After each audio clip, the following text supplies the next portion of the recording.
everybody. It's your girl, Sherry. Welcome back to another episode of Alleged Actually Podcast. Today is that day that I love so much, the chance to chat it up with my Bravo Bestie, Joey. Everybody, here's my Bravo Bestie, Joey. What's up, Joey? What's going on? Oh, gosh, a lot in the Bravo verse. First of all, I would say, well, let me get my admin stuff out of the way, guys. I get all ready to hop in this Bravo stuff, and I got to do my due diligence. Look, if you're new, welcome. Over here, we do reality TV recaps, and occasionally I get into some pop culture stuff. Been slagging on that, but yeah, we'll be back with our pop culture segment soon. Also, we always ask that you please give us the thumbs up. If you like reality TV recaps and pop culture, go ahead, subscribe, share with a friend and another friend. And hit that notification bell so you'll be the first to know we drop that good content. Okay, so Joey, Katie Ginella has been hot in those podcast streets, has she not? There's a lot that's going on, like behind the scenes. And to no Bravo fans' surprise, Sheena Shea comes into the conversation like she always does. I mean, she has an uncanny skill of like finding her way in every scenario on shows that she's not even on, right? Yeah, like Bravo really is like the 6 degrees of Sheena Shea. It's unbelievable. It really is. So yeah. This is honestly, Katie is being really smart. The timelines when this came out, they had to be kind of tight-lipped, but it came out in the time where now she can go on her podcast tour, honey. She's doing all the major ones. She was on Nick Vale Fouls, just multitudes. And Katie is getting candid, and she's really showing what I wish she had done on the episode. Like, yeah, I agree. Right? It's like if you had have done that, the result may have been the same, but you just let them run you right away when it was in there all along, girl. You should have stood up for yourself and broke fourth wall like you did at the end, but you did it out of sadness and desperation. But anyway, we had told you guys last week, I said I was completely disgusted by Orange County. So I thought, I mean, doing full recaps, it's just not in my heart. Listen, we have a viewer who is so faithful. Shout out to Reality Connoisseur 7. We love you and thank you for always tuning in. And she's kind of looking to us to like let her know whether it was even worth her time to check out the episode that aired on Thursday. I mean, my thing is like, do I love it? Like, no, but I'm too far invested to stop now. Oh, sure. I mean, I got to see what those girls are up to. I mean, like, listen, you're not about to like get all sneaky behind my back. I'm going to be watching y'all every week. That doesn't mean I'm going to use my platform to talk about your episodes in fullness thereof. However, we can hit some highlights for you, Reality Connoisseur 7, and let you decide. To me, I would say the most significant scene of the episode Thursday night was really the opening scene when Katie meets up with Jen. Let me just say this, and Joey, you tell me if you think or you feel the same. So I felt like this was Katie's last attempt to see if there was really anything in that friendship because she was so invested in her friendship with Jen. It felt, what did you think? Yeah, but like she needs to come to the realization like that friendship's over. Like there's no coming back from this as far as like Jen goes because I feel like it's so obvious that Jen is lying to protect Gretchen and I don't know why. And I also don't know why my iPad camera keeps zooming and going out. I don't know. Yeah, I don't know. Like Joey keeps like I'm on like a ride over here. I mean, Apple, get it together. Anyway, like I couldn't come back from a friendship like that with Jen. Like she showed her alliance, and her alliance is to Gretchen, who I don't even know if she like knows Gretchen like that well. I don't know like what their friendship entails, but it's just like really, really weird to me that she's choosing this like Team Gretchen over her friendship with Katie, which was like a real friendship. Was a real friendship. I think that Katie thought, well, if I just show her this proof, she'll wake up and realize what's really going on here. But I think what Katie didn't realize is not only did Jen know about what's going on here, I feel like Jen's a part of it. I mean, she is a part of it. Right. So for those that don't know, the opening scene, Katie brings to Jen's attention that the lie detector technicians or polygraph experts, whatever they're supposed to be titled, were actually paid actors. And she showed the website. And, I mean, it doesn't get more clear than that. But Jen was not moved at all. Like Jen came with this like attitude, like, I mean, she sure did. This is a very different Jen, and I am so many of us, our hearts are just broken because we were so pulling for you, and now it's like you drank the Kool-Aid. And listen, girl, I get it, because let's be clear. We don't know what Ryan's about, what he's got going on, okay? And you even admitted like you have some reservations about marrying this man. You need to, because you need him, but you also need this job. So I think in your mind, you feel like by aligning with those girls, that secures you for another season. But it also makes fans not like you anymore. What was so amazing about you last season was you stood up for what was right. And, you took on the big bully, the big OG villain. And I mean, you did it like you meant that thing. And we were here with you. And like this season, the complete opposite. And I just, and it happens. It's like after, they have a good season and you get all this love from fans and stuff, it's almost like a drug. Like you want to hold on to it, then you'll do whatever. Then you become unlikable and, then we don't want you anymore. Fame is fleeting. People's love for you in that space is fleeting. And girl, as you see, and then look, y'all, the Jen crash out. How about her on Instagram? I mean, taking down videos, putting up videos, taking them back down, like, losing her mind on social media. What did you expect to happen? Did she really think that this is how this was going to go? Like, I really believe, like, I would love to see the cast, like, in, like, live time, like, right now, all of them, because I don't think that, like, production or the cast ever thought that the Bravo universe was going to be, like, Team Katie like this. Nope. And it's wild to watch how... And you know what? And this is why Tamra is like a cockroach. She will survive through anything because you know who saw it? Tamra. She sure did. And she latched on to Katie. And like even when after Katie already like left Emily's house and whatever, and Gretchen and Tamra are having words, and Gretchen so clearly like lying, and I was like, Gretchen, do not make me side with Tamra. I know. Come on. But she kind of did. But she did. She did. But she did. Because, like, Jen, I think that Jen's in too deep. And now the lie is just about protecting herself. Oh, yeah. Oh, yeah, for sure. I mean, I think Katie could have brought video footage of the people admitting that the whole thing was a setup. And Jen would have been like, well, I mean, I don't know that to be true. I mean, like, it was so stupid. It's like, you're right. It's self-preservation here. That's really what it all is. And so that's when, in the moment when she said, listen, Gretchen said it. She did say she went to the hospital. I'll die on that. And Jen's like, okay, well then, we're done here. And then that's when Katie, like, you see her deflate and she's like, okay, our friendship really is over. Yeah. More than that, guys, I mean, okay, we find out Gina's ex Matt had a heart attack at 40. I was like, ooh. But love the relationship that she has with Britt.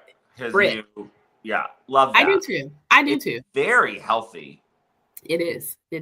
They're co-parenting. I mean, and it takes so much maturity. I'll give Gina that.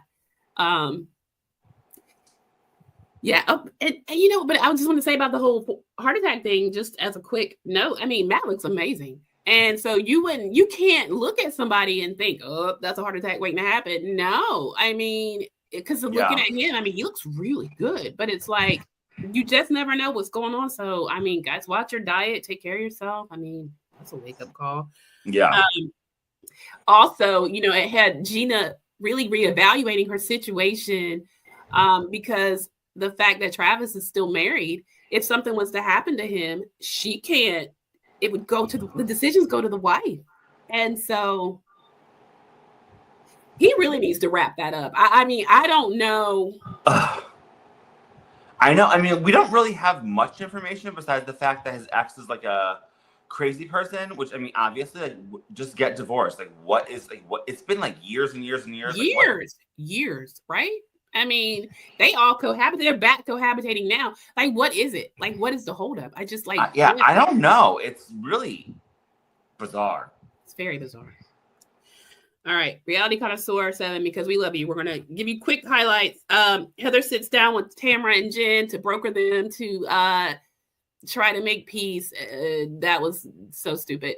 Basically, what we get through is Tamra apologized. Jen accepts because she still wants her spot on the show. Yeah, and like, honestly, no one cares. Them sitting at that table together, like, what a joke. Big time. Oh, and let me ask you this, Joey. What are your thoughts about Emily using her son's story for a storyline? His illness. It's gross. I just hate Emily, and it pains me to say that because she used to be like my favorite.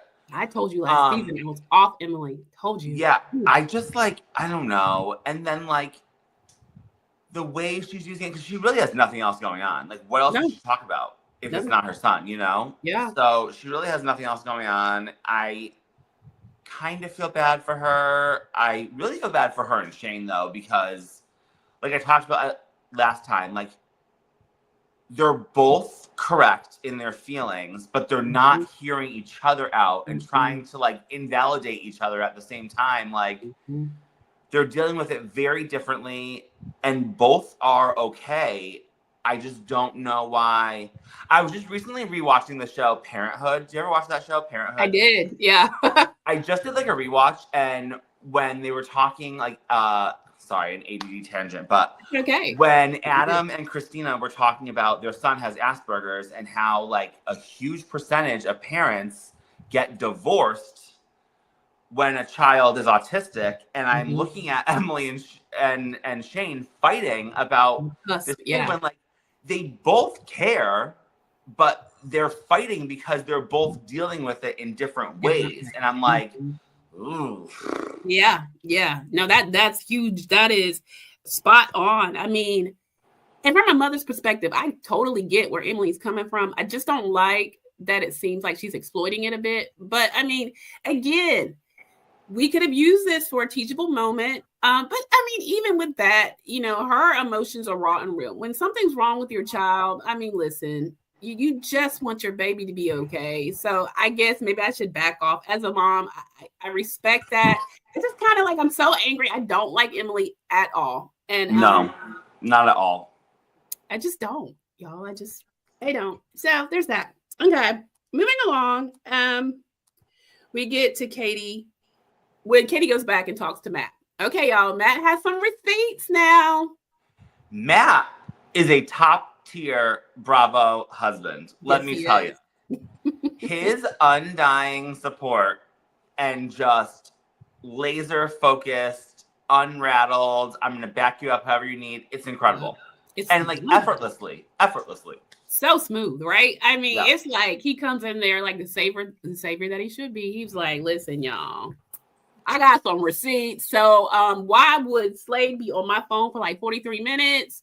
I mean, he showed I was like, okay. Get him, Matt. I mean, you know, if they're going to just following Katie, just bring out the receipts, sir. I mean, I'm here for it. Yeah, because everyone's so clearly lying about his wife. And he's like, not on my watch. Nope.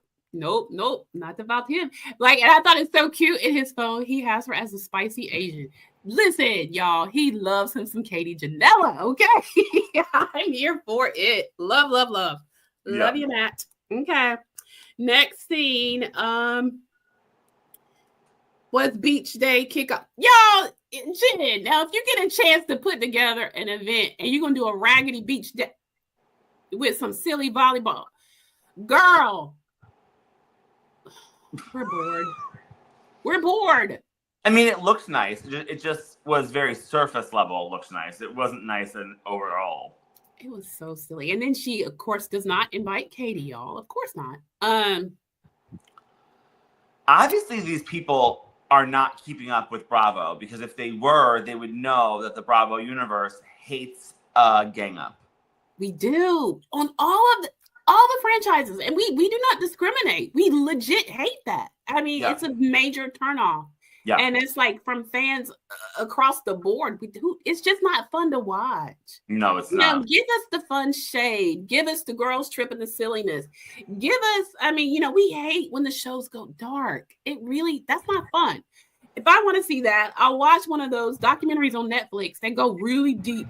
How about, okay, I'm about to do AD. Unknown number? Are you talking about unknown number? Holy crap. But you know what? Just to real quick go off on our tangent, I need a part 2 of that documentary, because I want to know more about this mother-daughter relationship, because when the daughter found out it was her mother, she wasn't angry at all. And she's like, oh, I love her, blah, blah. She told you to kill yourself. What are we talking about here? Right. I feel like it was shock, and I don't think she had enough time to process her emotions. It just seemed like she was in shell shock mode.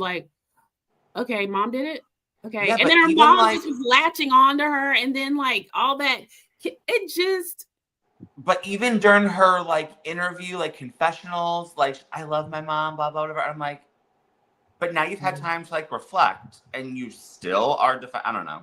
Listen, it's so weird. You're right. I would love a part 2. I would love to follow some of the boy's mom. I mean, I love the town folks. It's a small town.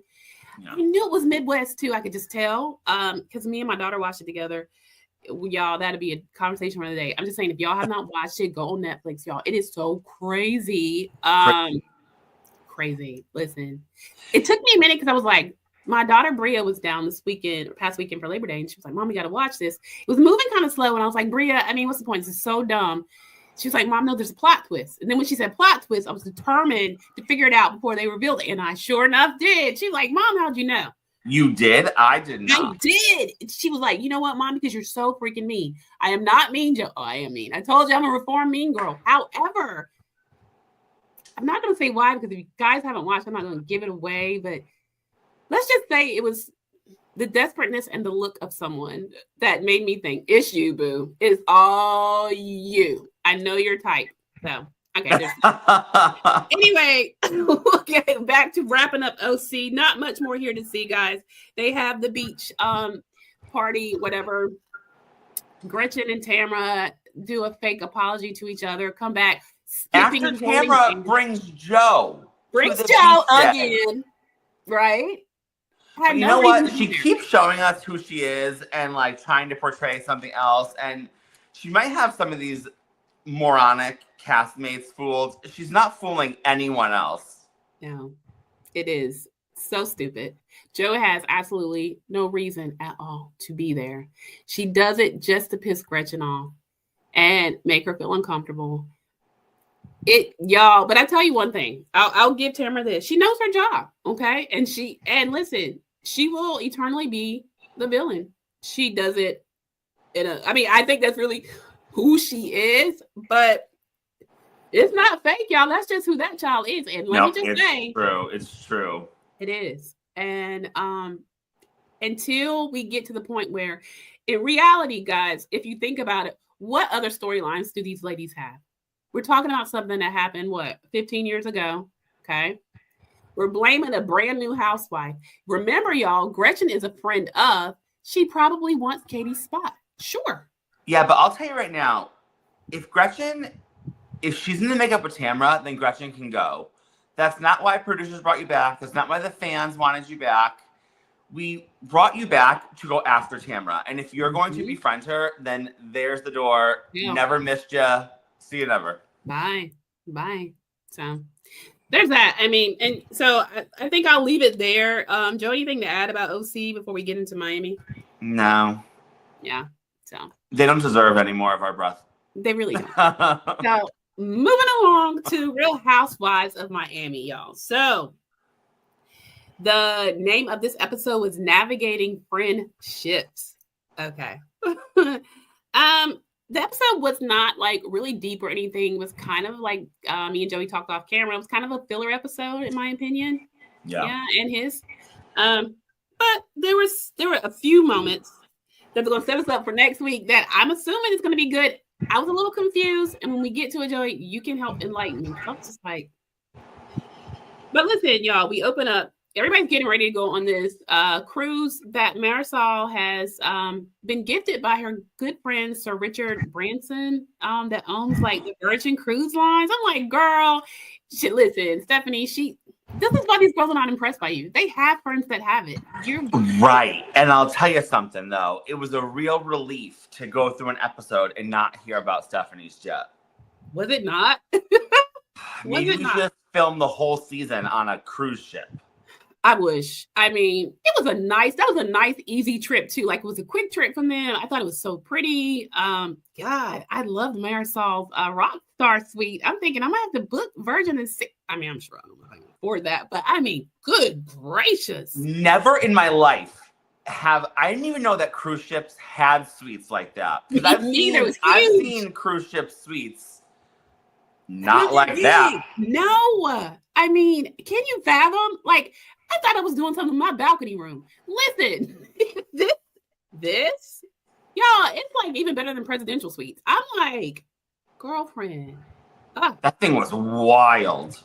So fire. Listen, I was here for it. Okay, but we haven't got there yet. So we open up with Gertie FaceTiming Stephanie. She's just trying to get like a temperature check on her since the last trip because it just didn't work out so good with Stephanie. I mean, we ended off in Spain with Stephanie screaming and yelling at Alexia. I will say this though, this is one thing I will say that I enjoy with her. Her and Alexia's fight, she brings it out. Alexia makes me laugh. Honey, that girl is with it. I mean, she's so Teresa-ish. It is so. I love her. I know you do because it's so uncanny to me how much she reminds me of her. When she gets mad, they do the same kind of. It's so funny, y'all. It is. Yeah, so and funny. I know like there's all this like drama about like the dog comment, but like Alexia really is like. I don't know if it's Chihuahua or Pitbull, but it's just so aggressive and like nonstop.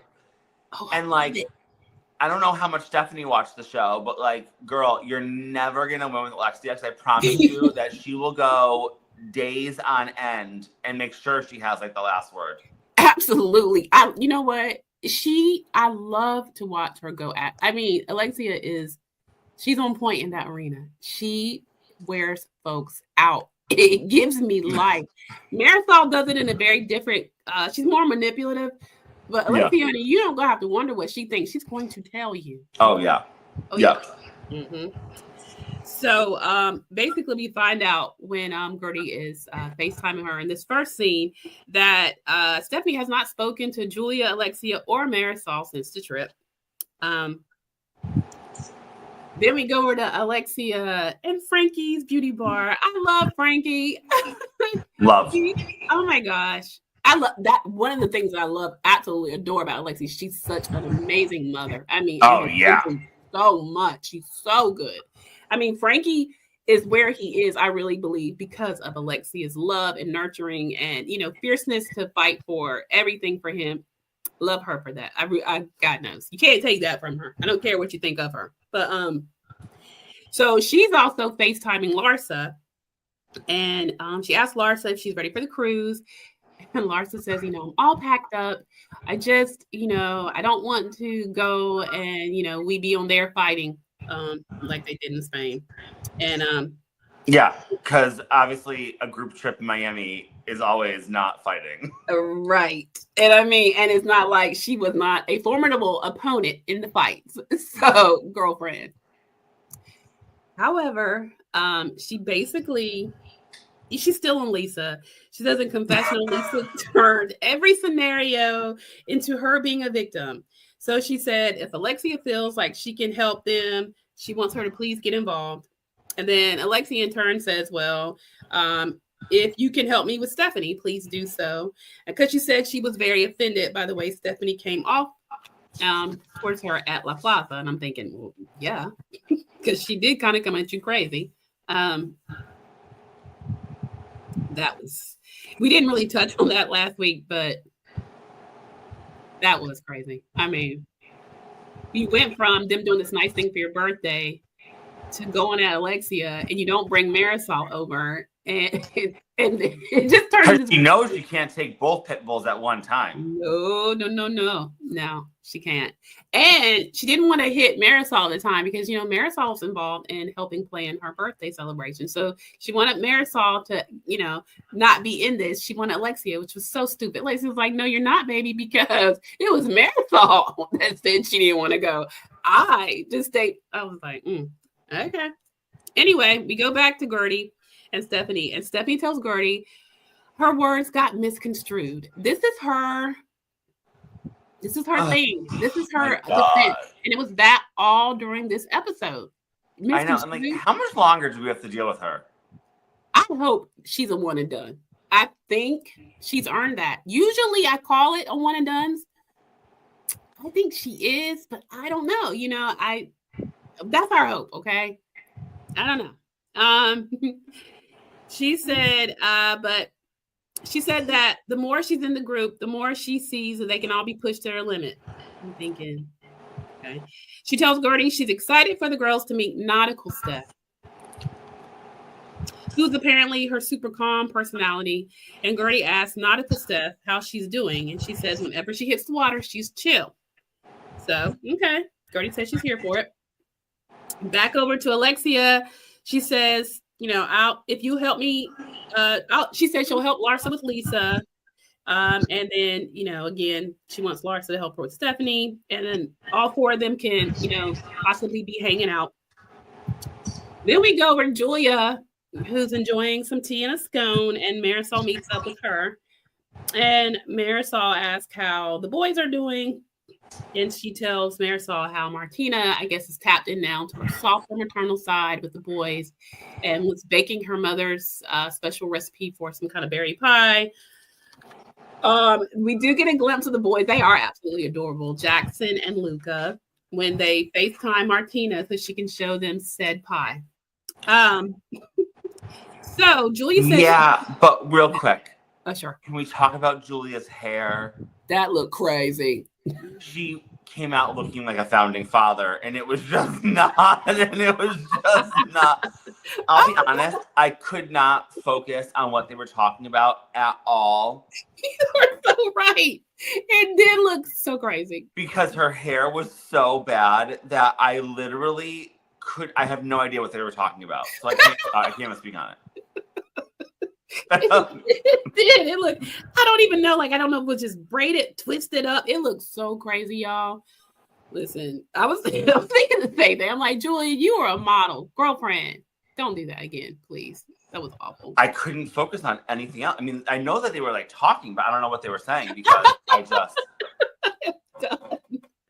Yes. If the viewers haven't watched it, they got to go watch this one scene. Please, just at least get to the scene so you can see Julia's hair. It is noteworthy. You need to see that. You are right, Joey. Definitely looks very founding fatherish, very much so. Yeah, 100%. Oh my God, I love that. Okay, so Julia brings up, you know, wishing that because Marisol says how cute the boys are, and she says, you know, she brings up the thing with her daughters not speaking to her right now because of their new family dynamic. I think it's a lot more to it than that. However, she keeps... But you adopt kids and don't tell your daughters? Who does that? And then, like, you're shocked when they have, like, a reaction to it? Like, I don't know what's happening. Right. I was like, okay, Julia. I don't know what's going on with Julia anyway this season. Like, she used to be really likable. She needs a break. I think so too. It's almost like she's losing her mind a little bit. It's stupid. I don't get it. I really don't get it. At any rate, she does tell Marisol there's a little hope. Her older daughter, Victoria, she calls her Vika for short, did say in casual conversation that, you know, okay, Mom, I gotta go. I love you. So she was very, very, I Of course, that's a good sign. I mean, yeah, of course the girls love you. They're just disappointed in how you handled it. I mean, Right. yeah. So she's waiting for her younger daughter Emma to come along, which it'll happen in time. You just have to get the girls time. Another thing that I have to point out, though, that I did find very odd. The one moment I did hear distraction from Julia's hair. Marisol says that she finds Stephanie loud and abrasive, and I'm like, that is rich when your best friend is Alexia Napola, who is possibly the loudest cast member on the show. 1000%. Woo! 1000%. I agree. Yeah, she even said it was almost like Stephanie swallowed a megaphone. I was like, is the same megaphone in Alexia's throat? Yeah, have you met your best friend? I mean, my God. Good point, Joey. I mean, let's just be clear, she doesn't like Stephanie. I mean, and you know, that's okay. We don't either. We don't either. Right. I'll just say it. Stand on it. I mean, she's obnoxious. Okay.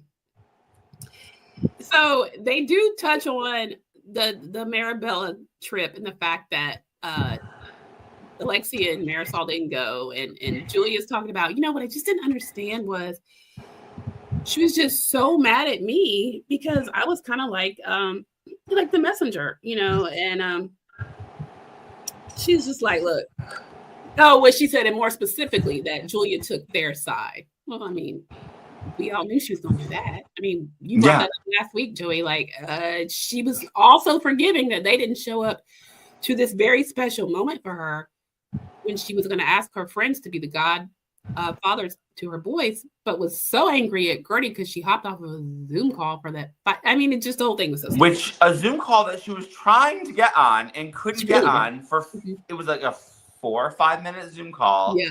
And that was pretty much the end of your friendship.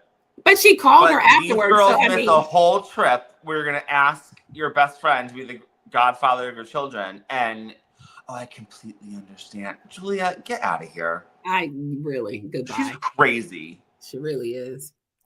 So Marisol's worried about the cruise because, of course, she doesn't want to be banished from Sir Richard Branson's kingdom, a.k.a. Virgin Cruise Lines. And they flash back to Stephanie going off on Alexia and Marisol at the plaza. You know, when she was saying that, look, I can't address you both here unless I take my eyes out. I mean, I'll give her that was funny. That was funny. It was. I was like, okay. But Marisol in confessional says Stephanie's delivery is always wrong and rubs everyone the wrong way. She says she's really loud. That's when we talked about her saying when she swallowed the megaphone. Yeah, like, come on. She is loud, but I mean, you guys are all loud. Right. It always gets loud. I mean, look, if you ever you question that, watch a reunion on Miami. Andy gets so mad. I mean, because they're all talking at one time and you have no idea what anyone's saying. Never. I mean, it goes on for it's like Andy can't control them. They just go off. So there's that. Julia says she's very bossy. It makes people feel uncomfortable. You know, I'm so sick. But listen, I'm sick of the whole bossy thing because, you know, being a boss is not being rude and being obnoxious. You know, I don't know why they keep coining it bossy. I think that Stephanie has an issue with separating, like, these are not like your employees. You're not at work. And maybe she has to, like, watch her tone a little bit. Like, you're supposed to be like your friends, even though you were kind of cast into this role. Right. I mean, like, I wouldn't want to hang out with her. She's her tone of voice and like the way she speaks to people always gives a boss tone, but you're not at work. These are not your employees. Right. Pump your brakes, woman. Right. I mean, and what's so funny is, as much as, you know, and they keep talking about, and you know, we'll get to the point when her friend comes and they kind of talk about a little bit about how she is or why. There's a part of her where it seems like it's really important for them to like her. So if that's the case, then you would think that some of this, even though it comes out in heated debates, that some of this would be noted. And I guess she's trying to say she's trying to, it's just, it's a dual thing with her. It's like there's a piece of her that really wants to be liked by them and wants to be a part of the group. And then there's a part of her that wants to be revered or wants to feel special because of what she has, or like that's her only thing. I just, it's actually sad to me to watch. It really is. I mean, at any rate, It's going to be even sadder when she's a one and done. She really should. That'll be, it actually won't be sad, but I mean, I hope she literally though, I hope that if she goes back and watches this season that she legit learns something about herself. You know what I'm saying? Because girlfriend. I know, but I feel like people like her don't have any kind of like reflection. I feel like she's going to watch it and be like, you know what? I was great. I was right. Yeah, I was right. Oh, look how terrible they were to me. And then in her world, it's so superficial. There's no one that's going to ever really care enough about you to tell you really about yourself, other than your sisters, and you have a problem with them. You see? Mm-hmm. Correct. All right. So the next scene, y'all, is Kiki and her dad. Wanted to say, her, you know, her mom looks good. They look like the same age. I'm like, girl, you sitting there, but we'll get to that too. We'll get to that because I thought that was a sad scene, and I will get to it. It's really sad on that scene, but we'll get to it, y'all.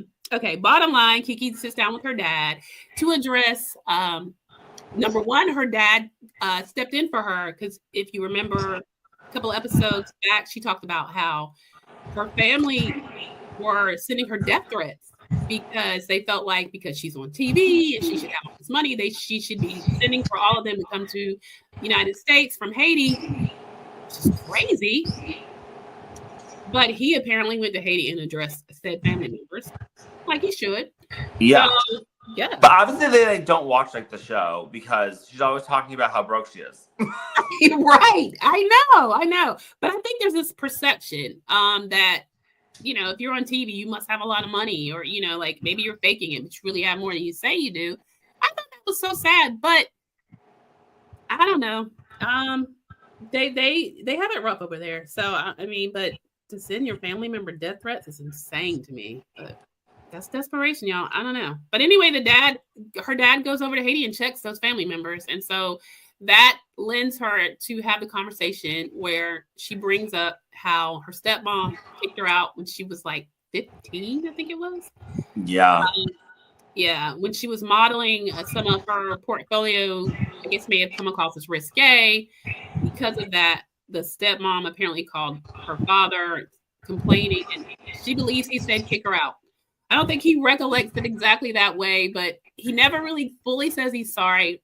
And I guess in Haitian culture, child, she was talking about how, you know, you can't confront your parents because you might get slapped. I'm thinking, hey, that's Haitian, African American. Listen, I couldn't do it either. Let me tell you, Italian. Okay. Listen, it's kind of like, yeah, that's the thing. So, but what he does say is like, hey, listen, you didn't turn out so bad. Look at all these cameras on you. And so, I mean, it was a cute little light moment. Not a lot to see there. Then we go over to Lisa and Jody. Basically, this one. Let me tell you, I think that something's very off about Jody. I think he has creeper vibes. Yeah. But Lisa is equally, if not more, unhinged because she has been divorced for 5 whole minutes. Hot seconds, yeah. Talking about a ring and marriage. Girl. Yeah. I know.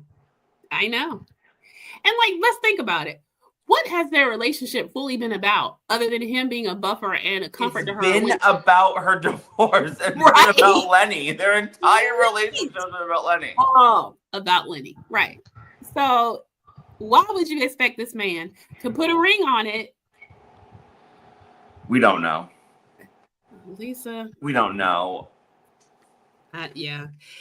And maybe, listen, you know what?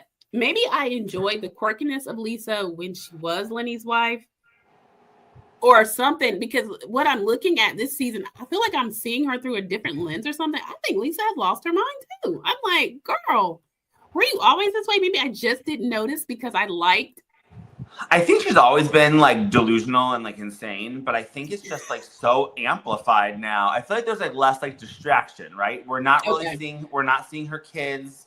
Yeah, we're not seeing Lenny. we're just kind of seeing her by herself, and it's something. It is, isn't it? I'm just like, girl, I mean, even to me, like how she acted at Julia's friend's estate, I thought, Lisa, girl, reel it in a little bit. Good gracious. So I guess, yeah. You know what? I was distracted by maybe her opulence, the house, Lenny, the whole cool thing about, the plastic surgery. The kids were so adorable. I mean, she had a different dynamic then. She was kind of in Larsa's shadow. Excuse me. Woo, yeah, that took me up. But kind of seeing the focus on her now, she just and I don't want to give Larsa any like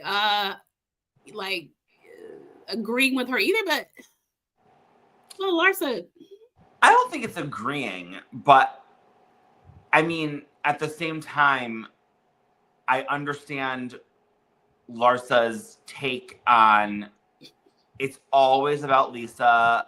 Lisa's a lot.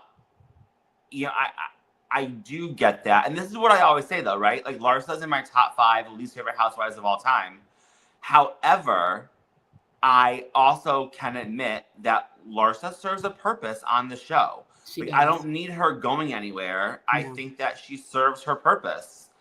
And it keeps it going. You know what I mean? Whereas, like, I feel like I always talk about, here I go again, like Heather Gay, you don't really serve a purpose on Salt Lake City, in my eyes. You share absolutely nothing. You are just this negative, toxic energy that I could see, like, leaving. Whereas, like, Larsa does share. We've seen a lot about her, like, I feel, with her kids, her... I won't even say businesses, her OnlyFans. Yeah, I mean, her selling feet pics. About her like relationships, as insane and toxic and weird as they are, and codependent. She serves a purpose, and I find her funny. I find her confessionals really funny. I do too. I oddly do find myself agreeing with her from time to time about certain takes on the group. You know, and Lisa, she's no walk in the park. No, she's not. She's not. And and so she's trying to, hint to Jody that in the 2 seconds that she's been divorced, that now her ring finger is feeling kind of light. She kind of, it's empty. And then she kind of retorts back. Oh, I know. If I was Jody, I'd be packing my bags and heading for the hills. I would too. And this is when you get to see him kind of like plead his case and say, look, I love you, but it's been a lot of drama with you. First it was all Lenny, and he's like, now it's like 50% the divorce, 50% the friends, drama. And she was like, yeah, well, you're right. And then he goes on to say the thing with Larsa, the texting thing, because she said that Larsa had kind of rallied the girls together and showed the text messages and all of that. And he was like, well, yeah, but me and Larsa had this deal that she wouldn't bring me up anymore. And then when she did, when Lisa called him, he was kind of like, Larsa, what are you doing? I thought we had an agreement. And he said, even with the texting, like that was started by Larsa. Larsa started off texting him. And I was like, okay. And Lisa was like, imagine if I had been texting Marcus. I'm thinking, woo. Couldn't even follow him on social media. Oh, God, no. I mean, so she also has a point. I mean, basically then he tells Lisa, look, whatever you can do to get this level of drama under control, please do it. Because, like, he's tired. He's tired.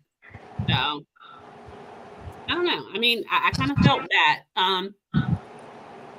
Yeah, because we've gone from... It's never about Jody, right? Like, for the past couple years, it's always been about Lenny. And now it's just all about Lisa and Larsa. And like you said, like, Lenny was a huge part of our relationship. And now your friend group is just the huge part of our relationship. Like, it's never about him. It's never about them. Nope. But again, like, he must have known this, like, going into it. I mean... If he survived, she's a crazy person. Right. I mean, when he first came into it, she was out of her literal mind. I mean, like, I felt like I legit was like free Jody. I was like, good gracious. Yeah. I'm thinking, if you could survive those years and you latched on and hung in there and then cohabitate with the woman, hey, I mean, you're a real one. That's all I can say.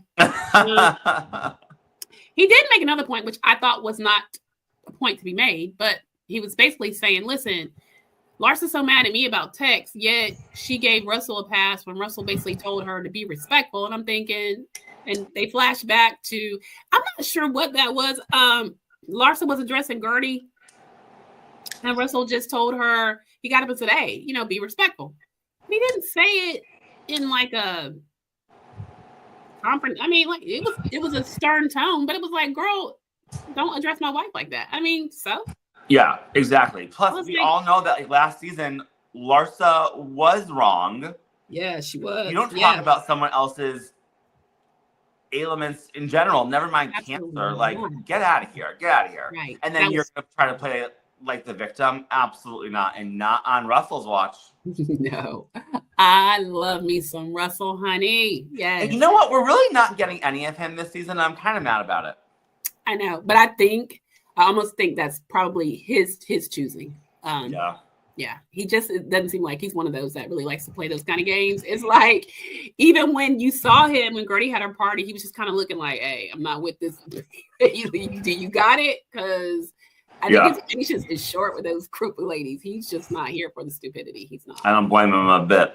No. And his family went through some real stuff. I mean, Gertie, you know, she's a cancer survivor, but she had to go through some things. You know, he had to be there with those boys and make sure that they were good. I mean, I guess he's just like, I'm not here for this. Yeah. I totally get it.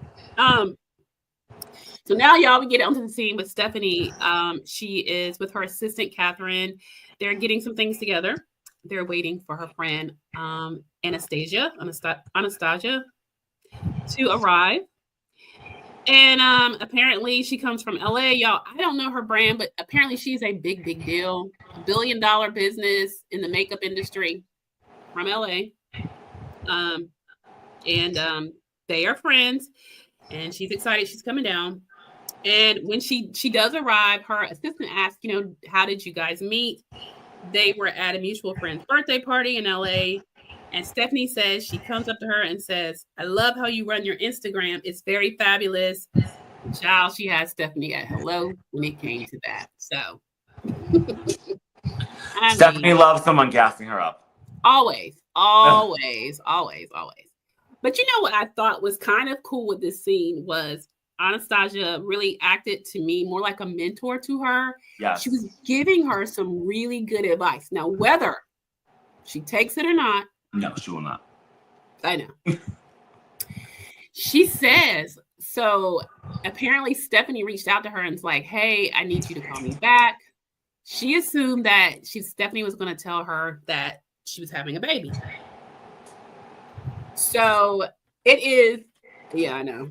Like, how can someone be so selfish when a child? Like, no, she would not be the one that I would think that would ever want to be a mom. I mean, she's too about herself. But you could see, I don't know, Joey, if you saw it, but like when she was talking to her, like, you know, you need to give your husband, you know, you should have had 3 babies by now. And like her face was just like,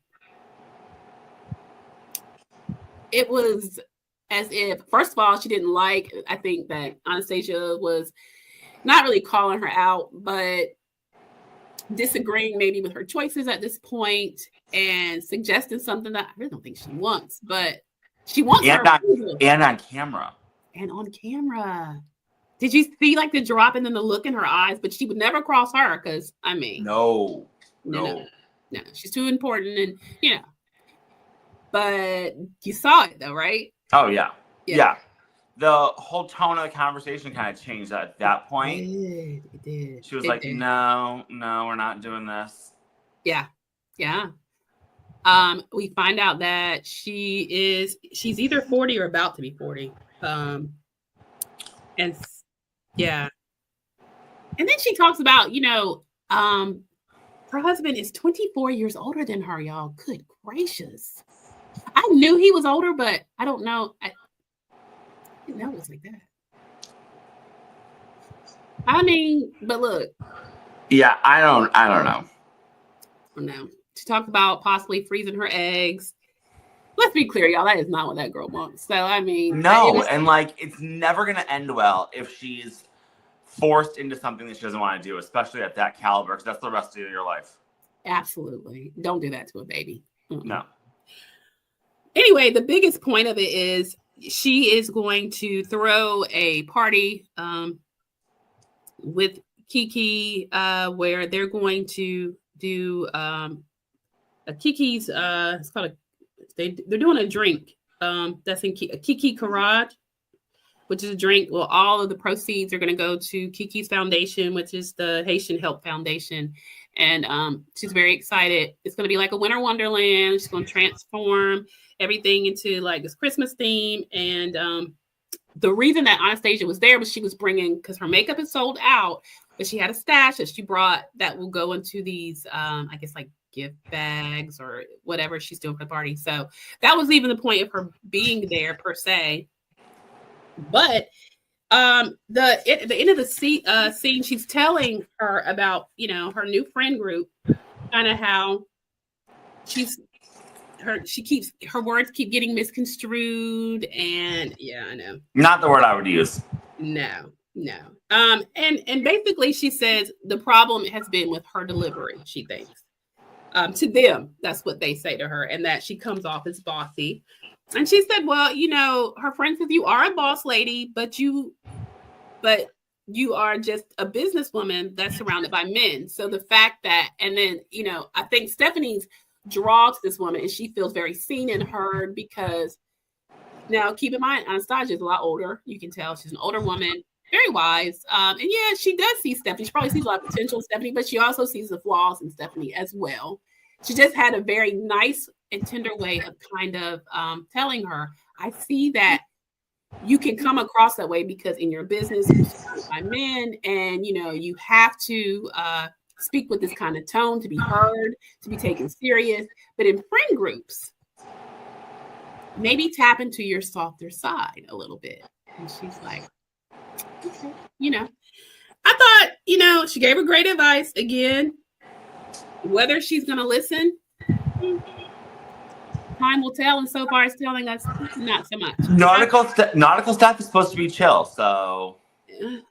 Okay, well. That brings us to our next scene, guys. It is cruise time. The ladies are boarding the ship. I think I'm going to put Virgin on my list. I've only done Royal Caribbean, but the Virgin ship looks cool. I don't know if everybody gets their own greeters like they did, but that was really cool. When the ladies got on the ship, they had 2 greeters that took them to the very top deck. And it was really beautiful, called the Perch. And they were all coming together, kind of watching the Miami, you know, skyline. Very pretty. They cheers, and they find out Lisa's still wearing her wedding ring. Shocker. But she's like, no, but I'm wearing it on my middle finger, you know, because it means nothing. And it's like, it's on my middle finger. I'm like, Lisa, baby, you are a hot mess. But y'all, this is the thing I was talking about. So Gertie notices Adriana is sitting off to the side by herself, looking miserable. And so she goes up to her and she's like, you know, you're not being yourself. You're sitting off by yourself. You look sad. And she asked her what's wrong. She said, you know, she's just tired and she had a pinched nerve. But Gertie's like, I don't believe that's all that's wrong with you. And she brings up, look, I know your birthday's coming up next week. And she's like, I don't understand why. She says in confessional that she knows her birthday's coming up next week. And she doesn't know why Adriana wants to deny it. She's like, because, well, she asked her that. And she says, because there's ageism in this group or in this world. And when people find out your age, they treat you differently. And I felt bad. Women, that is hard. Particularly for a woman like Adriana that leads with this whole sex kitten persona. Because she looks incredible. She absolutely does. I don't know if it was on the after show when Alexia and Marisol were talking about her age. So apparently she is about to be like 59 or somewhere between 59, 58, 59, Yeah. close to 60. Probably when they were filming, because I think she's 59 now. Okay. She looks absolutely stunning. I mean, it's insane. I mean, I would even go as far as to put her in her, like, I don't know what, like, she looks like she's maybe in her, like, mid-30s. Yeah, she does. She looks absolutely incredible. But, you know, we're always our worst critic. And she says, Adriana says in confessional that she stopped celebrating her birthday after 40. And for a lot of ladies, that's a thing. For me, look, I embrace a child. I am 52 and proud of it. But, you know, everybody doesn't feel that way. I'm also in a very secure, loving marriage and all that. You know, she's kind of out there, and I definitely get it. I really get it, and I feel for her. She looked really sad. She said, people are cruel about it. And she's like, I don't want to be outcasted because I'm too old. And Gertie's like, that's stereotyping. And Adriana says there's a lot of stereotypes. And they flash back to Kiki saying, you are too old to be talking like this to people. Well, she brought that on herself, though, when she called the girl ratchet. So, I mean. Yeah, but then also, like, does Adriana forget when she was just yelling on those boats, on those yachts about Marisol's, like, old knees? Like, yeah, right. So, I mean, you know what I mean? It's like, girl, you do it too? Yeah, 100%. Yeah. And she says, but we find out, Adriana says she's been exchanged for twice for younger models. And I thought, totally get that. Mm-hmm. I totally get that. So that's where her perception comes in. So, you know, I feel for her. But, I mean, then stop dating boy toys. Or, I mean, you know, find you a man that, you know what I mean, you can, like, be happy with and grow old gracefully with. And, I mean, girl, you got so much more than looks. I mean, she's so intelligent. She is, like, she's got there's a lot of depth there that I think she likes to lead with the looks and the sexiness. And I think there's more to you than that anyway. So. It's a really good point. Yeah. But listen, Gertie tells her to embrace it.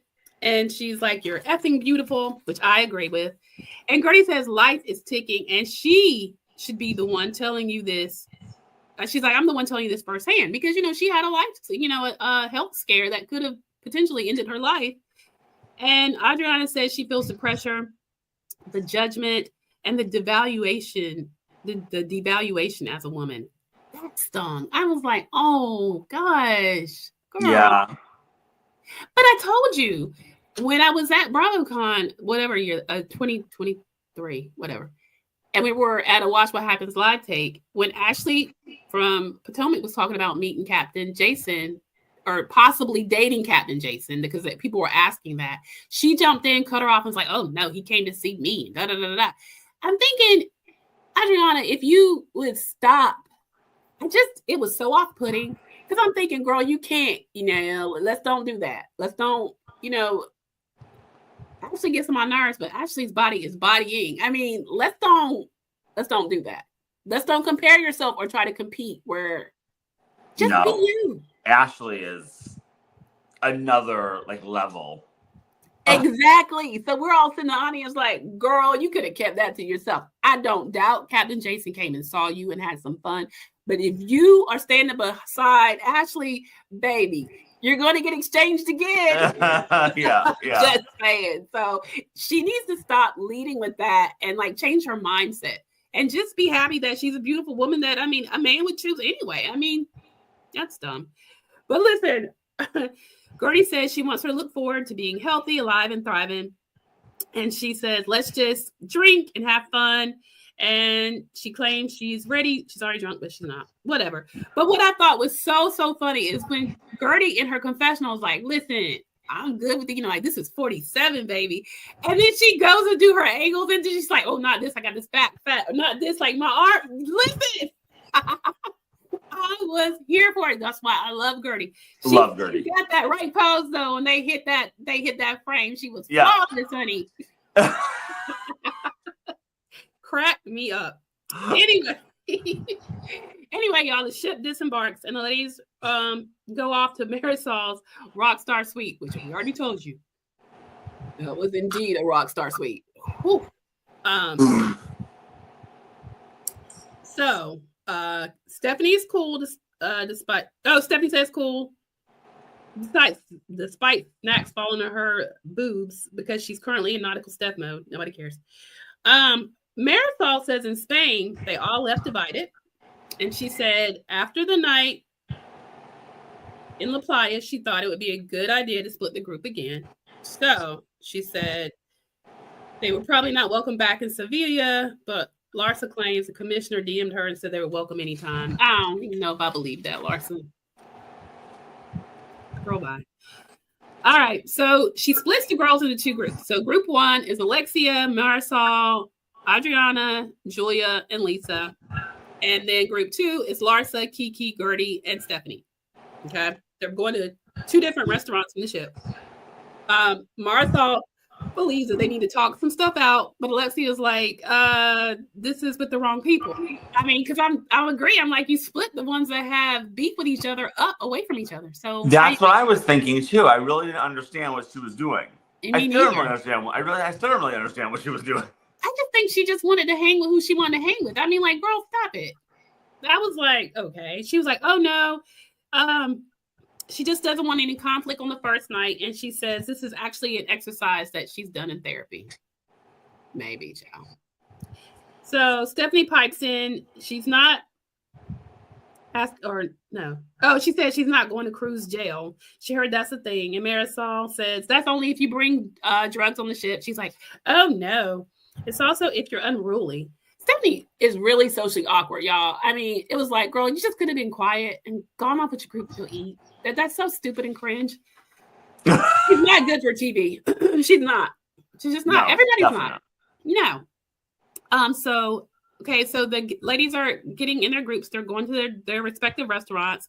Julia and Lisa arrive first in their group, which is rich because Lisa's actually on time or early for the. Couldn't believe it. Right? I mean, they're on a ship. I guess she's like I don't know if she had her glam with her or whatever this time, so maybe she just whatever. But so she says, "Listen, I'm a new Lisa. I'm divorced. This is the new me."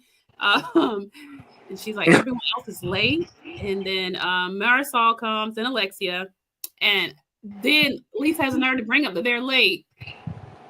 I'm thinking, why them two? You could have playfully done that with anyone else, but you know they're not going to let you. Like, girl. You were on time one time, okay? One time. Literally, this is the new Lisa. It's been one dinner. So, all right. And then at the other group, you have Kiki there at first. Then Larsa and Stephanie join her. They're at Test Kitchen, and they each have their own table that has their own bar, which I thought was cool as heck. I'm like, oh, that's really cool. Yeah, I would have much rather have done the Stephanie, Gertie, Kiki, Larsa dinner than the other one. Yeah. Me too. 1000%. That looks so much cooler. It really did. So Kiki says, that they have to split in groups. She wants to put her therapy Spanx on and figure out what Larsa wants from Lisa and what Stephanie wants from Alexia so she can make it work because they're all grown. Gertie shows up and Gertie asks how they are, and Stephanie said she felt like Gertie felt, because when Gertie first came on the table, she really didn't feel good. I'm like, are you seasick? I mean, what's going on? She just had this weird look on her face. So when she asked Stephanie how she felt, she's like, I feel like you. No, she said she felt like she felt.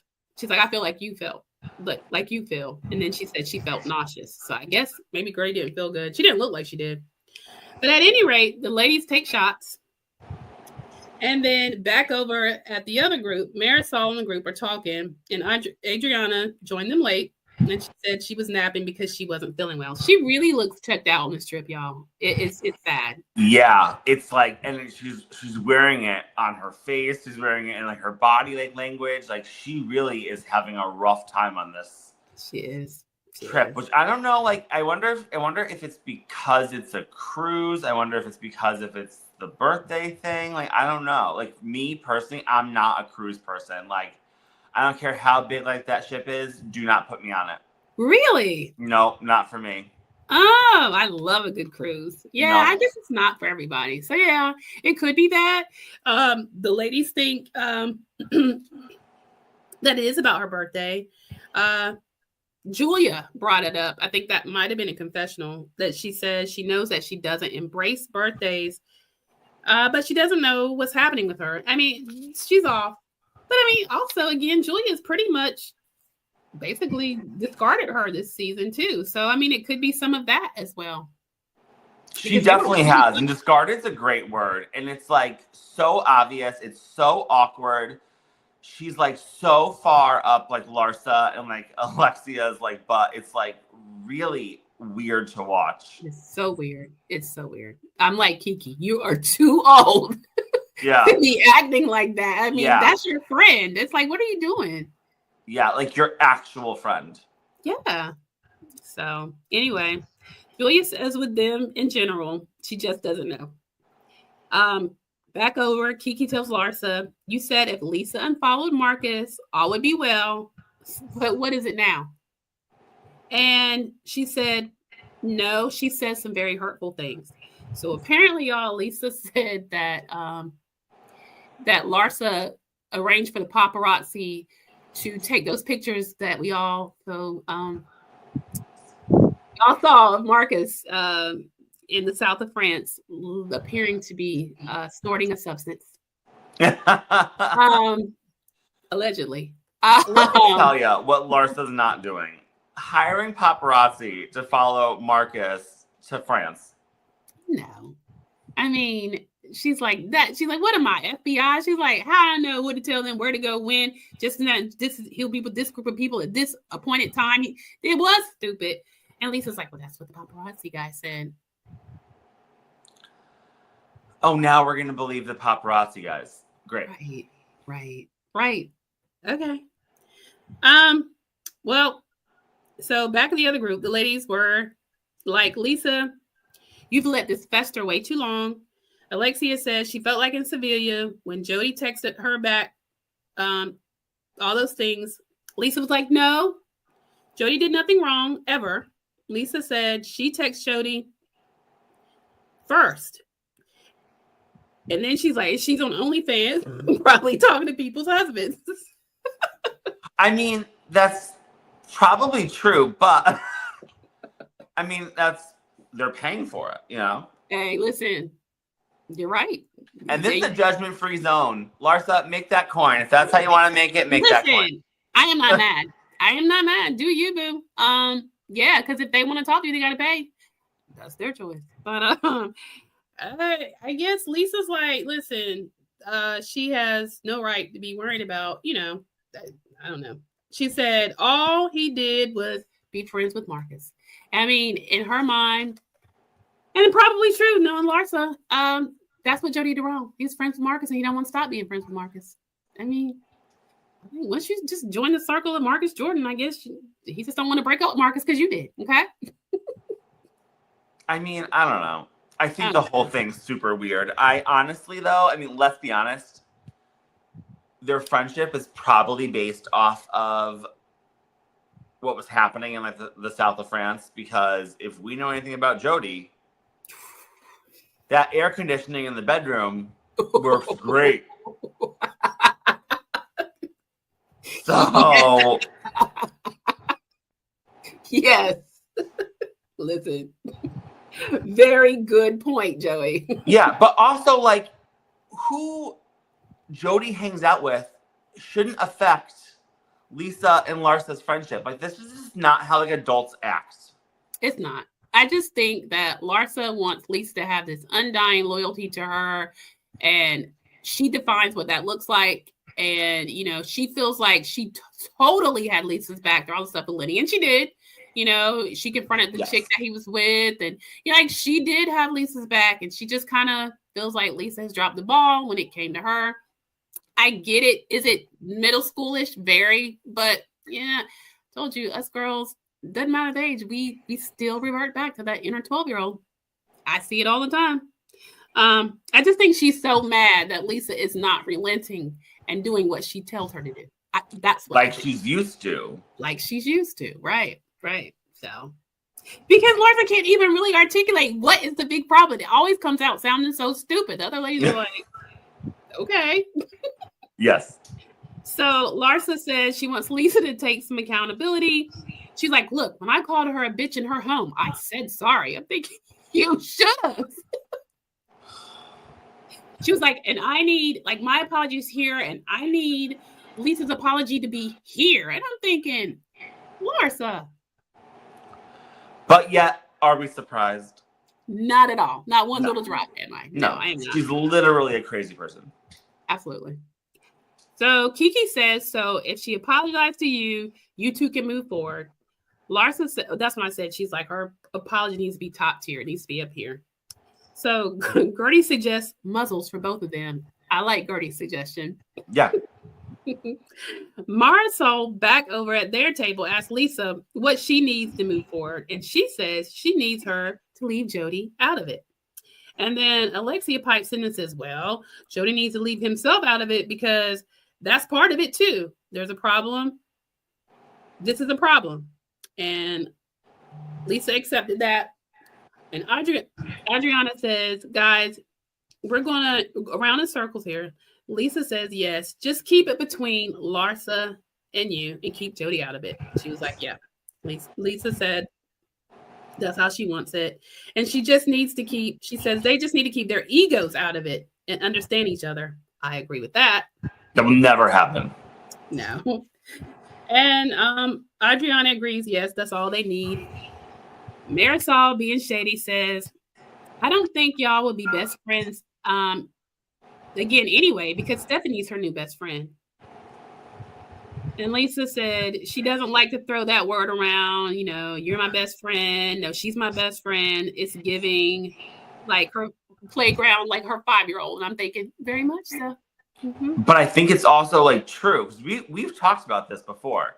Yeah. Never have we seen Larsa cower to someone like Stephanie. I mean, she follows her around like a puppy dog. It is so bizarre. At dinner, Stephanie gets up, she's gonna storm out. Larsa's right behind her. I mean, no matter where Stephanie is, Larsa's right behind her. It's really, really bizarre to watch. It is very weird. It is. That is not generally her character. Not at all. Unless your last name is Kardashian. True. Okay. There's that. Back in Tess' kitchen, they notice Stephanie is quiet, and Gertie says she's chill. Stephanie says her personality with all she deals with is very 0 to 100, and that's how she is with everything. She tells them her sister thinks she has bad delivery now. Her new friends think she has bad delivery. She said, though it may be hard for her, maybe she can try, and she's trying. And Gertie remarks, Stephanie is very demure, very mindful. She's chill, but she's concerned as to how long Nautical Steph is going to be with them. Yeah, you guys have been on the ship for like a few hours. Yeah. Right. Yeah, and the drinks are flowing, and you're eating good food. It's want to be nice when you're doing that. And she's not around Alexia or Marisol. Right. Alexia at the other table says Stephanie's intentions may be good, but her delivery is horrible, and someone needs to stop her. And back at the test table, Stephanie says if there is constructive criticism, she's open to hearing it. She isn't accepting because her delivery is bad. She was wrong. So she's saying, I won't accept that you say that because my delivery is wrong, that what I said was no, that because my delivery was bad, that what I said was wrong. She still stands by what she said. And Gertie says, well, Nautical Steph has left the building. And Larsa, honey, she just wants to take shots. And Larsa got tore up. Listen. Tore up. I don't think I can ever remember a time where I've seen Larsa like that. No, honey. Right after that, 2 hours later, Alexia, Marisol, and Julia on FaceTime with her, and she's showing them her legs and shows them her boobs. She's talking about, honey, I got to go and make my OnlyFans content to pay these bills. She was twisted. And it was funny because you see Alexia look like, and she's looking at a producer, and she puts her hand up by the phone so that they can't get it on camera. Listen, Larsa, that's a true friend right there. It is. She was like, oh, no, wait. I was like, okay, that's pretty great. So the next morning, Stephanie comes skipping down the hallway looking so crazy in her little 80s her 80s aerobic little get up. She goes to Marisol's room and she says her rock star room is beautiful in the daytime. She's like, because sometimes you go somewhere at night and it looks really good, but in the daytime, I'm like, girl, that room was so fabulous. Day or night, it's gonna look good. Honest to God. I was like, Stephanie, really? Marisol would prefer to lay out and work out. She literally said, because this is like a thing for the cruise ship has this 80s themed workout that they're supposed to all be doing. That's why Stephanie looks so ridiculous. But Stephanie said she isn't here. She did bring her outfit to wear though. But Marisol was like, well, I didn't bring any sneakers. Listen, Marisol said she'd rather starve herself to death than work out. And I believe it. Honestly, same. Oh yeah. But at any rate, so Stephanie asked if their dinner was good, and she says yeah. They were just trying to talk to Lisa about things with Larsa. And Stephanie tells her that they had the same conversation with Larsa at their dinner. And then it went to the topic of Alexia and her. And she said her personality, she goes from 0 to 100. She kept repeating herself, y'all, in this episode. And she has no idea what she's saying when she gets so angry. And so Marisol's like, okay, so good. So you're not responsible for what your words are, because she was going to say, no, what did she say? She was going to say because she said they're quite cutting. She was trying to be funny and say, oh, so you're saying you black out when you get so angry, you don't know what you're saying. So, oh, by the way, you're not responsible for your words now. Okay. Because your words are quite cutting. Stephanie said that she was very heartbroken over what happened at dinner and clearly distraught. So they flash back to Stephanie crying. And so I guess that's when everybody was fighting, and she's not used to that. So she did start crying. And Stephanie said in that scene that she felt that she was feeling that in that scene, Marisol said that she was feeling what she was feeling, and she spoke on their behalf because they felt how she felt. Y'all, my notes are like shut, but I know what I'm trying to say. What I'm trying to say in the scene was Marisol was validating Stephanie, crying, saying, we feel the same way as you do with all of this that happened. And that's when Stephanie felt like that they were like her safe space. And so basically she thought they were friends. Well, and that's like, I do understand what Stephanie's saying. And I think that she's very valid in her feelings, where she's like, I was blindsided. Yeah. We went from one night, I'm like leaving upset. You guys are coming with me and supporting me when I'm upset. And, we're at this like little bar table and we're like laughing, and you guys are like listening and being there for me and being supportive. And then like the next morning, you guys aren't coming on the plane because I'm too bossy. Like, I do understand what she's saying. I do understand what she's saying. I mean, I might not agree with her because I think that she is bossy and obnoxious. And you know what I mean? And if it was me, I wouldn't have been on that plane either.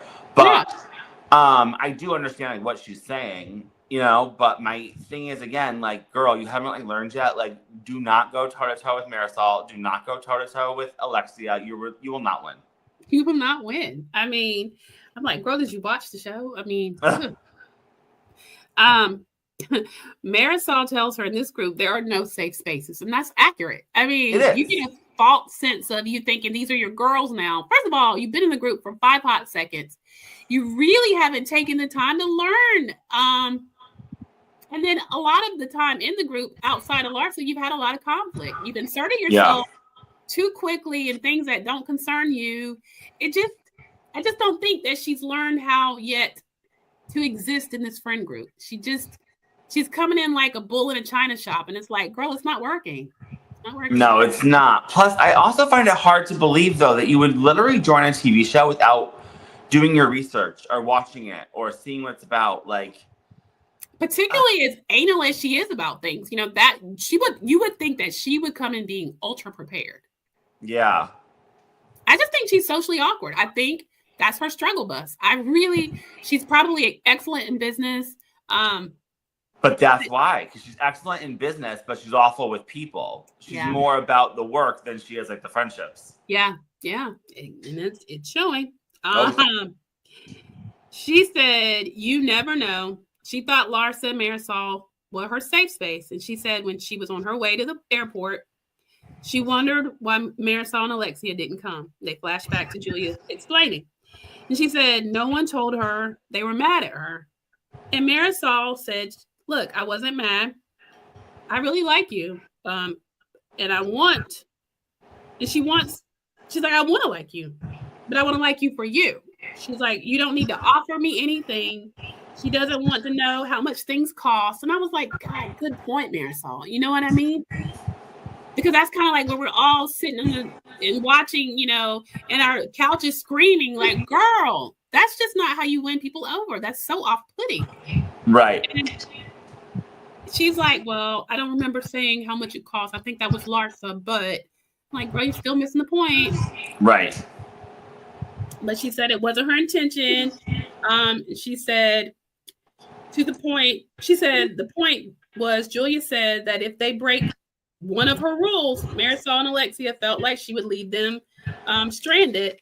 And Marisol was like, that's a valid feeling because that was on your list. You said that. And she was like, the way that you and Alexia go at it, that could have been a very real thing. I'm like, Stephanie says she does love a list, but she didn't realize that it was so bad that they would rather not get on the plane. And she's like, Marisol reveals it was her that didn't want to go. She told Alexia to go, but then she said, you haven't had a day of peace. She said, you could stay back with me and we could have like a quiet day. We could shop, eat good food. And Alexia agreed. So I think that was the first time which Alexia tried to tell her that, but she wasn't listening. So Marisol admits to her, look, it was me. I didn't want to go. And I convinced Alexia to stay just because, she's had tough time with the whole Todd thing and, she can have a day of peace and we can just hang out. And again, they're adults. They can do whatever they want. If they don't want to go, they don't have to go. Exactly. For her to take it so personal, I thought. It was weird. It was really, really weird because it had nothing to, it kind of had to do with her. It did. But it really wasn't even like about her, like just like move along and everybody would have been fine. If they had come back and the next day they were going to celebrate her birthday and she was like, thank you guys so much for being here and doing this and blah, blah, whatever, everything would have been fine. Right. She made it this big ordeal. She did. So I was just like, At any rate, Marisol said she knew she wouldn't like it, but she didn't get a chance to talk about it to her, and then everything blew up at La Plaza. And Marisol said she likes her and wants them to be friends. Marisol says, new start. She calls her Mighty Mouse. And then they hug. She loves to give people nicknames. Like she does. Monkey. I'm like, it's endearing, I guess. It was cute. Well, 8 hours later, after her and Marisol's little hug, and she was wanting to like Mighty Mouse, Alexia. This is what I didn't understand, Joey. You see Alexia telling Stephanie, hey, Marisol had way more other things that bother her than like what she told you. Now, Joey, why do you think Alexia did that? Well, I think, it's out of context. So they're just showing us a clip to like bait us. I'm sure there was much more to that conversation before that. Yeah. And I feel like, again, the attack for some reason, even though Marisol just took accountability, I feel like Stephanie is looking for a reason to fight with Alexia. And I'm not sure what that reason is. I don't know either. So I'm assuming that Stephanie is going to continue to battle with Alexia, which, girl, you're never going to win. And she's saying like, oh, well, Marisol told me blah, blah. And I don't know, because it's rare. They talked about it this season when Adriana brought it up at Marisol's house. Like, this is the friendship that I want. They have each other's backs nonstop. We very rarely see Alexia go against Marisol. So for her to say that, there has to be more to the conversation than just like the short clip that they're showing us. Has to be.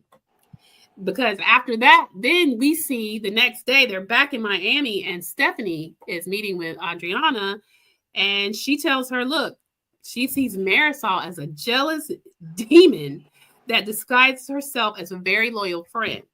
And she says she knows what she's going up against now. And she has a message for her.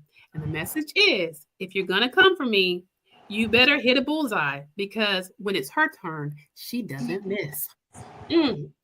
I said, okay, I'm here for it. I will be tuning in next week, ma'am. Yeah. Listen. I mean, again, I'm telling you, going against Marisol, though, it's ballsy. And I mean, I just go feel ahead. like Go ahead, but God bless. God bless, right? I think she's fighting for that alpha female spot. You're not going to get it, Stephanie. You're not. No. Ain't no way. And even the other ladies are kind of just looking like, girl, do you? Yeah. But listen, it's got my attention. I'm definitely going to be tuning in next week. You guys comment, slide in our comments and let us know what you thought about this episode, Orange County. Y'all, yeah. Just give us your feedback. Let us know what you're thinking. And quick before we close, real quickly, the finale of McBee Dynasty aired on Monday. I'm so upset. I know, right?